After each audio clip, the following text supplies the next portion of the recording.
Welcome to Monstober Werewolves with Amberstone Draws. We're in the home stretch now, only a couple more days to go until Halloween. So I thought I'd get this one out of the way before we get to the big bad wolves that I've been saving up.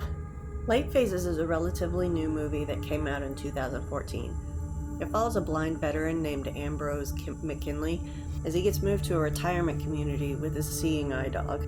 The second werewolf movie on our list to feature a German Shepherd. The premise of a blind man and his dog fighting off a werewolf in a retirement community had the potential to be a fun time. And then the dog dies. Like, brutally.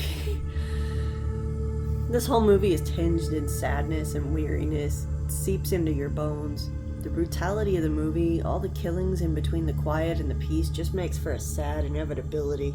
This movie promises to be a weird, interesting entry into the genre. What you get is introspection interspersed with violence and heartache. You feel it in your soul when that dog dies. Or maybe that's just me. No one in this movie deserves their fate. And while you can imagine the ending in which Ambrose's son picks him up and takes him out of that place, you know it's not coming. You know this movie is a man slowly digging his own grave, and worse still, he also knows it. This is not a fun movie.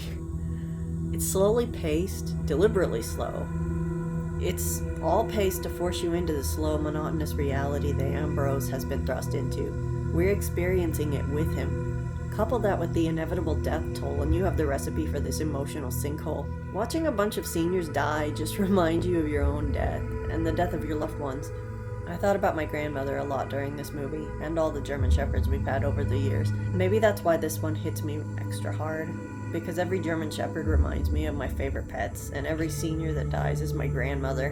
By the time this movie gets to the final werewolf fight, with the main werewolf having turned a handful of seniors into his own pack of werewolves, and Ambrose gearing up to just kill them all, the reveal of the werewolf costumes is laughable. The transformations are actually nicely done, but the werewolves themselves are strange and fleshy, with saggy breasts, somehow, and wide mouths.